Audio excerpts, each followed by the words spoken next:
श्री राजा राम सिंह जी।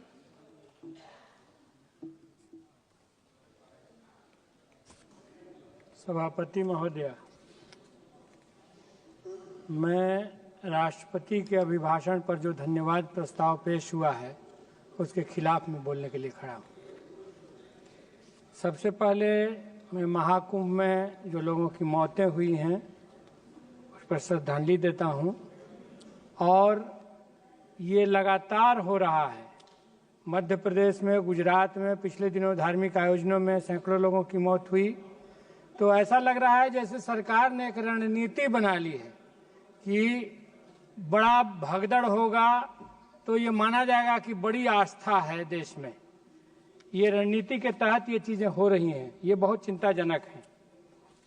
पिछली बार सदन में बहस चल रही थी संविधान पर, प्रधानमंत्री जी काफी तैयारी के साथ आए थे और कैसे अंबेडकर के पक्ष में हमारी पार्टी रही है और नेहरू ने कैसे अवमानना की है, इसकी विस्तार से चर्चा कर रहे थे।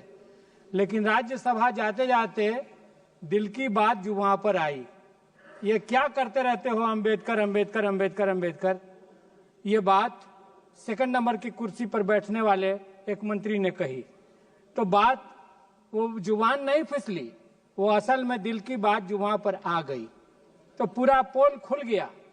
हम आपसे कहना चाहते हैं कि आज देश में 13 महीने तक किसान आंदोलन हुआ, 750 किसान मर गए।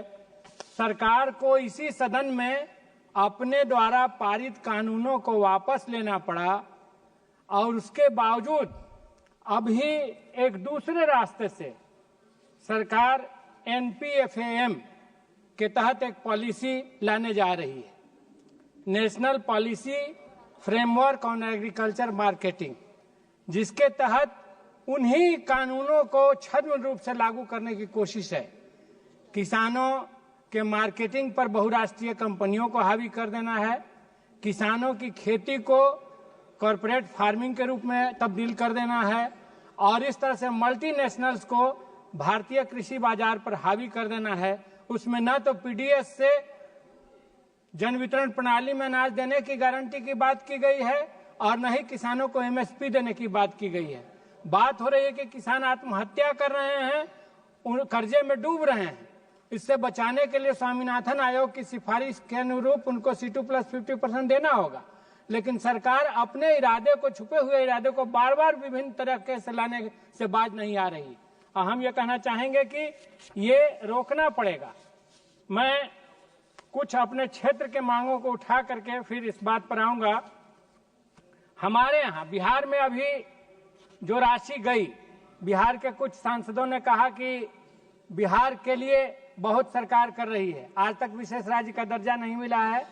जो पिछड़े हुए राज्य के नाते पैसे जा रहे हैं वो पिछड़ों तक, दलितों तक कहां पहुंच रहे हैं। अभी एक सर्वे हुआ पिछले साल, जब नीतीश बाबू इंडिया गठबंधन के साथ थे, तो 34% लोग ऐसे हैं जिनकी आमदनी माहवारी 6,000 से भी कम है। 10,000 आमदनी वाले 63% हैं। तो ये सवाल उठ गया है कि जो पैसा जा रहा है वो जा कहां रहा है। तो इसीलिए मैं कहना चाहता हूं कि बिहार को विशेष राज्य का दर्जा दीजिए। और अभी जो आप सोन नहरों की लगातार उपेक्षा कर रहे हैं, अंग्रेजी राज में बने थे वो, और बिहार की कृषि अर्थव्यवस्था को, देश की कृषि अर्थव्यवस्था को वो काफी देते हैं, ऐड करते हैं। इंद्रपुरी डैम की मांग पुरानी है, उसको आप पूरा करिए। सोन नहरों का आधुनिकीकरण करिए। औरंगाबाद बिहटा रेल लाइन, डिहरी जपला रेल लाइन, डिहरी बलिया नई रेल लाइन, इनका निर्माण करवाइए। दाऊद नगर और डिहरी को आज के हर जगह प्रशासन की एक सुविधा की मांग हो रही है, तो जिला बनाने की बात है, सुअरा हवाई अड्डा बनाने की बात है, और दुधैला में, डेहरी में मेडिकल कॉलेजों को ठीक करने की बात है, नया बनाने की बात है। सोन नहर में सुपर बिजली ग्रिड बनाने की बात है।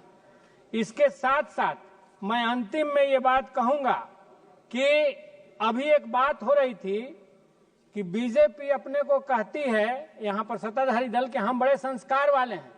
तो हाथरस में कहा गया था संस्कार, या अभी भी कुंभ में कहा गया संस्कार? मरने के बाद परिवार वालों को लाश दी जाती है। लाश दी जाती है कि वे अपना दाह कर्म करें, लेकिन दलितों के साथ, आम नागरिकों के साथ ये सरकार क्या कर रही है? ये लाश छुपाने में लगी हुई है। जो डबल इंजन की सरकार, डबल बुलडोजर बन करके जो कल मुसलमानों का घर तोड़ रही थी, आज वो लाश छुपाने में जेसीबी को उसने लगाया हुआ है। यही उसका काम बन गया है। तो हम कहना चाहते हैं कि संस्कार की बात आपके मुंह से शोभा नहीं देती है।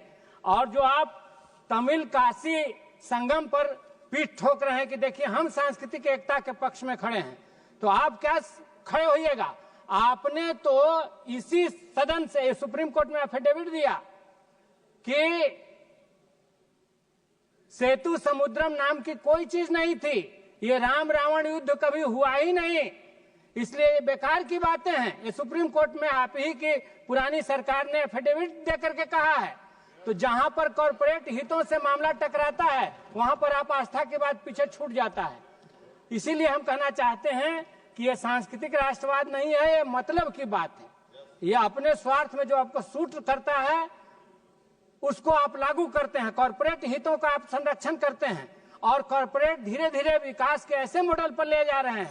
50 लाख का पेड़ काटने का ठेका लेते हैं, 3 करोड़ का काट लेते हैं, पूरे खनिज को बर्बाद करके छोड़ दे रहे हैं। पर्यावरण संकट में है। इसलिए मैं कहना चाहता हूं कि इस मॉडल को रोकिए। ये भारत के विकास का रास्ता नहीं है। आप अपनी पीठ अपने से थपथपाते मत रहिए। ये भारत को विनाश की तरफ ले जा रहा है। हमारा पर्यावरण संकट में पड़ रहा है और खेती चौपट हो रही है। बहुत बहुत धन्यवाद महोदय।